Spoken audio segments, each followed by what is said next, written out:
What if I told you that getting to your destination faster sometimes means driving in the complete opposite direction first? Sounds absolutely insane, right? But this seemingly backwards logic is exactly how Michigan solved one of America's most frustrating traffic problems. And it's hiding in plain sight on roads you've probably driven on without even realizing it. Hang tight, we'll show you what this means. Imagine this. You're sitting at a red light, waiting to turn left onto a busy road. You see a gap coming. Nope, missed it. Another gap. Nope, that car was going faster than you thought. 5 minutes later, you're still sitting there. And now there's a line of cars behind you, getting increasingly annoyed. This exact scenario plays out millions of times, every single day, across America. And it's not just frustrating, it's deadly. Roads that try to be both highways and city streets are called stroads. These roads are trying to be both, and they're failing catastrophically at both. Traffic engineers call them the worst of both worlds, and they contribute to thousands of traffic fatalities annually in busy arterial corridors across America. But here's what's wild. Michigan figured out how to tackle this issue decades ago, using a design so simple, it sounds stupid until you see it in action. This is Hall Road in Sterling Heights, Michigan. It looks like any other busy American commercial strip. Walmart, Home Depot, endless chain restaurants. But this road is secretly a traffic engineering solution that handles massive traffic volumes without turning into a parking lot. The secret? You can't turn left. I know this sounds insane, but stick with me. Instead of turning left, you turn right, then make a U-turn when it's safe. And somehow, this backwards logic makes everything faster, safer, and more efficient. And you know what? This design is based on proven traffic engineering principles that have been tested for over 60 years.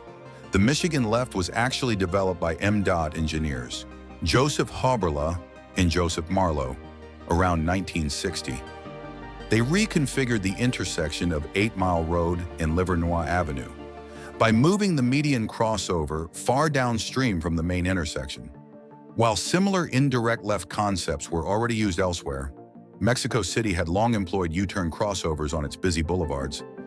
Michigan's specific design and signalization became the model that spread throughout the Midwest. Let's talk about some real numbers. The average American spends 54 hours per year stuck in traffic. But Michigan left intersections can dramatically reduce these delays through smart signal timing. How is this possible? It all comes down to conflict points. Every spot where traffic streams cross each other. Each conflict point is an opportunity for crashes, delays, and general chaos. Traditional intersections have 32 conflict points, 16 vehicle-to-vehicle crossing conflicts, 8 vehicle-to-vehicle merge conflicts, 8 pedestrian vehicle conflicts. Michigan left intersections have 16 conflict points, 8 vehicle-to-vehicle crossing conflicts, 4 vehicle-to-vehicle merge conflicts, 4 pedestrian vehicle conflicts. They literally cut the danger in half, but that's just the beginning. Traditional intersections need what's called a 4-phase signal cycle. Phase 1, north-south through traffic, 25 seconds. Phase 2, north-south left turns, 15 seconds. Phase 3, east-west through traffic, 25 seconds. Phase 4, east-west left turns, 15 seconds. Total cycle time, 80 seconds. Michigan intersections only need a 2-phase cycle. Phase 1, north-south through traffic, 30 seconds. Phase 2, east-west through traffic, 30 seconds. Total cycle time, 60 seconds. That's 25% less waiting time per cycle. But here's where the real magic happens, signal coordination. Because the cycles are shorter and simpler, traffic engineers can time the lights to create green waves. If you're driving the speed limit, let's say 45 miles per hour, you'll hit every single light right as it turns green. The physics behind this is called bandwidth optimization. Engineers calculate the exact spacing and timing so that a platoon of cars released from one intersection arrives at the next intersection precisely when the light turns green. The results speak for themselves. MDOT reports that crash rates drop by 30 to 60% at Michigan left intersections, compared to conventional designs. That's thousands of families who avoided devastating crashes. As of 2025, Michigan has implemented over 700 intersections utilizing the Michigan left design on state highways alone. But here's what's really exciting. Other states are finally catching on to what Michigan figured out decades ago. North Carolina calls them reduced conflict intersections, or superstreets. A 2023 NCDOT study of 31 sites found 50% fewer total crashes and an incredible 80% reduction in severe head-on and angle crashes after conversion. Florida has implemented median U-turn intersections in major corridor projects. Colorado DOT is building one on the State Highway 133 near Carbondale, after studying how it could cut severe T-bone crashes by around 35%. Even Utah built their first through-turn intersection in 2011, costing under $5 million, but saving an estimated $1 million in user delay costs in just the first year. Now, I know what some of you are thinking. This is great for massive suburban roads, but what about pedestrians and cyclists? What about walkability? Here's where it gets interesting. For pedestrians, Michigan lefts actually create what traffic engineers call two-stage crossings. Instead of crossing the entire busy road in one terrifying sprint, pedestrians cross one direction at a time, using the wide median as a safe refuge island. MDOT's own research shows that pedestrians can cross one direction of the road at a time and wait at the median to finish crossing safely.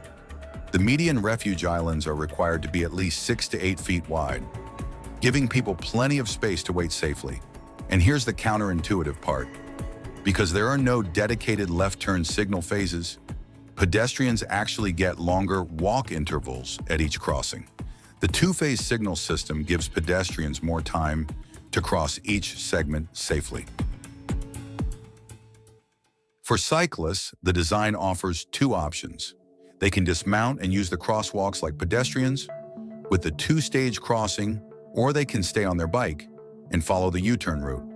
FHWA recommends the crosswalk option for safety, often upgrading sidewalks to shared-use paths with special bicycle boxes at the median refuge. Recent MDOT studies found that prohibiting direct left turns reduces pedestrian crashes by about 10%. And they list Michigan lefts as a proven countermeasure that reduces pedestrian intersection crashes. But, and this is important, the design quality matters enormously. When Michigan left intersections lack proper pedestrian signals, marked crosswalks, or adequate median refuges, they can create real problems. After 2 pedestrian fatalities on Woodward Avenue in Birmingham, an MDOT had to add push-button countdown signals and enhance crosswalk markings. The key is, Michigan lefts can be made pedestrian and cyclist-friendly, but only when they're designed properly, with dedicated infrastructure. This is happening in cities across America right now, but the adoption has been more measured than the hype suggests. States are testing these designs on specific high-crash corridors, rather than wholesale conversions. Colorado received $4 to $7 million in Federal Highway Safety Improvement Program funds for their 2024 Michigan Left project. Virginia implemented their first one in 2024 at US 29 and Virginia 3 in Greene County. But here's the realistic part. Despite proven benefits, adoption remains slow. Driver confusion is real. When Plano, Texas installed a Michigan left in 2010, police had to give out explanatory flyers because drivers were so confused. The city eventually reverted to a conventional signal in 2014. Business access concerns are legitimate. Some Tucson business owners reported that customers found it very difficult to access my business because of the added U-turn step. Though adaptation typically occurs over time, space requirements limit where these can be built. Michigan lefts need continuous raised medians hundreds of feet long, making them unsuitable for narrow downtown streets or areas where right-of-way is constrained. Here's what's realistic about the future. The Biden administration's Infrastructure Investment and Jobs Act does support innovative intersection design. Through programs like the Highway Safety Improvement Program, cities can get federal funding to try these solutions. At high-crash locations, technology is improving implementation. Adaptive signal control can optimize the two-phase cycles in real time. University of Michigan researchers demonstrated that using connected vehicle data from just 6 to 10% of cars can reduce stops by 20 to 30%. And the same principles apply to Michigan left signals. The generational shift is real too. Younger drivers and voters are more open to street designs that prioritize safety over speed, which should accelerate thoughtful adoption of proven designs like this. So here's the takeaway. Michigan lefts aren't a magic bullet, but they're a proven tool that works exceptionally well in the right context. Busy suburban arterials with adequate space for proper implementation. The crazy thing is, Michigan refined this solution over 60 years ago using smart engineering and the willingness to challenge assumptions about how roads should work. Not billion-dollar megaprojects, not revolutionary technology, just evidence-based design and the patience to get the details right. The broader lesson? Sometimes the best solutions aren't the newest or flashiest. They're the ones that have been quietly working for decades, waiting for the rest of us to pay attention and adapt them thoughtfully to our own context. Next time you're stuck at a red light, waiting to turn left, think about those Michigan engineers in 1960 who asked a simple question. What if we just didn't allow that turn? Then they spent decades proving it could work. The solutions to our biggest problems often aren't in some distant future. They're being refined right now by engineers brave enough to challenge conventional thinking and patient enough to get the implementation right. What other solved problems do you think are hiding in plain sight, just waiting for broader adoption? Like this post if you believe innovation is often hiding in simplicity, and drop a comment with a hidden gem solution you think deserves wider attention.